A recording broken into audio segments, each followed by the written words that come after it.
राम राम दोस्तों और मेरी माताएं बहनें, आप सभी का स्वागत है बाबा नीम करौली जी की शरण में। आप सभी का स्वागत है मेरी माता रानी के दरबार में। मेरी आदि पराशक्ति मानव दुर्गा सबके कष्ट हरो मेरी माँ। दोस्तों और मेरी माताएं बहनें, आप सभी के लिए अर्जी लगाता हूँ प्रभु की शरण में। मेरे सर्वप्रथम पूज्य गणेश भगवान जी, मेरे श्री राम प्रभु, मेरी सीता मैया, मेरे शिव शंकर महादेव, मेरी आदि पराशक्ति माँ पार्वती, मेरे हनुमान जी, मेरे बाबा नीम करौली जी, आपका बेटा सत्येंद्र आपकी शरण में ये अर्जी लगाता है। जो भी मेरा भाई मेरी माताएं बहनें आपकी ये महिमा सुनते हैं, उनके सभी कष्ट तुरंत दूर करो भगवान। उनके घर में जीवन भर कोई भी आपत्ति ना हो, कोई कष्ट उनके करीब भी ना आए, उनके घर धन धान्य से भरे रहें। यही मेरी प्रार्थना, यही मेरी अर्जी। जय जय श्री राम। दोस्तों और मेरी माताएं बहनें, आज करते हैं रविवार व्रत कथा, जिसमें सूर्य देवता अपने भक्तों के लिए क्या क्या चमत्कार करते हैं। तो सूर्य देव हमारी हर मनोकामना पूर्ण करते हैं। यही इस कथा सुनने का प्रभाव है। पौराणिक कथा पूरी सुनी। जय सूर्य देव, जय श्री राम, जय हनुमान जी। रविवार व्रत की पौराणिक कथा के अनुसार प्राचीन काल में एक बुढ़िया रहती थी। वह नियमित रूप से रविवार का व्रत करती और रविवार व्रत कथा सुनती थी। रविवार के दिन सूर्योदय से पहले उठकर बुढ़िया स्नान आदि से निवृत्त होकर आंगन को गोबर से लीपकर स्वच्छ करती। उसके बाद सूर्य भगवान की पूजा करते हुए रविवार व्रत कथा सुनकर सूर्य भगवान का भोग लगाकर दिन में एक समय भोजन करती थी। सूर्य भगवान की अनुकंपा से बुढ़िया को किसी तरह की कोई चिंता, कोई कष्ट नहीं था। धीरे धीरे से उसका घर धन धान्य से भर गया। उस बुढ़िया को सुखी होते देख उसकी पड़ोसन उससे जलने लगी। बुढ़िया ने कोई गाय नहीं पाल रखी थी, अतः वह अपनी पड़ोसन के आंगन में बंधी गाय का गोबर लाती थी। पड़ोसन ने कुछ सोचकर अपनी गाय को घर के भीतर बांध दिया। रविवार को गोबर न मिलने से बुढ़िया अपना आंगन नहीं लीप सकी। आंगन न लीप पाने के कारण उस बुढ़िया ने सूर्य भगवान को भोग नहीं लगाया और उस दिन स्वयं भी भोजन नहीं किया। सूर्यास्त होने पर बुढ़िया भूखी प्यासी सो गई। प्रातःकाल सूर्योदय से पहले उस बुढ़िया की आंख खुली तो वह अपने घर के आंगन में सुंदर गाय और बछड़े को देखकर हैरान हो गई।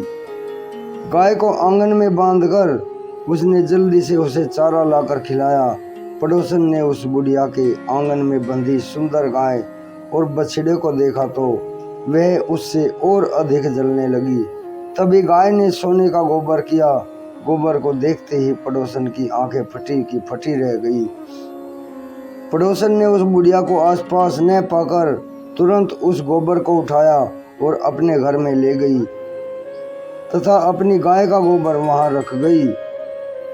सोने के गोबर से पड़ोसन कुछ ही दिनों में धनवान हो गई। गाय प्रतिदिन सूर्योदय से पूर्व सोने का गोबर किया करती थी और बुढ़िया के उठने से पहले ही पड़ोसन उस गोबर को उठाकर ले जाती थी।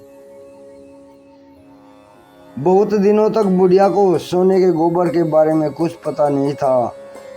बुढ़िया पहले की तरह हर रविवार को भगवान सूर्य देव का व्रत करती रही और कथा सुनती रही।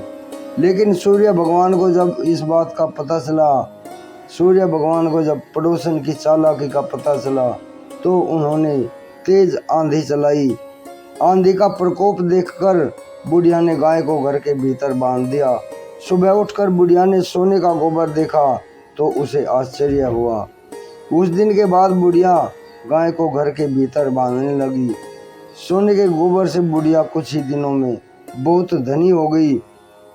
उस बुढ़िया के धनी होने से पड़ोसन बुरी तरह जल भुनकर राख हो गई और उसने अपने पति को समझा बुझाकर उसे नगर के राजा के पास भेज दिया। सुंदर गाय को देखकर राजा बहुत खुश हुआ। सुबह जब राजा ने सोने का गोबर देखा तो उसे और भी आश्चर्य हुआ। उसके आश्चर्य का ठिकाना न रहा। उधर सूर्य भगवान को भूखी प्यासी बुढ़िया को इस तरह प्रार्थना करते देख उस पर बहुत दया आई।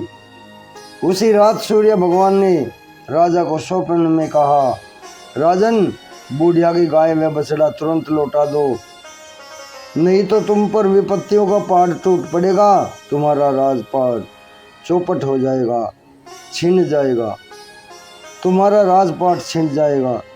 सूर्य भगवान के स्वप्न से बुरी तरह भयभीत राजा ने प्रातः उठते ही गाय और बछड़ा बुढ़िया को लौटा दिया। राजा ने बहुत सा धन देकर बुढ़िया से अपनी गलती की क्षमा मांगी।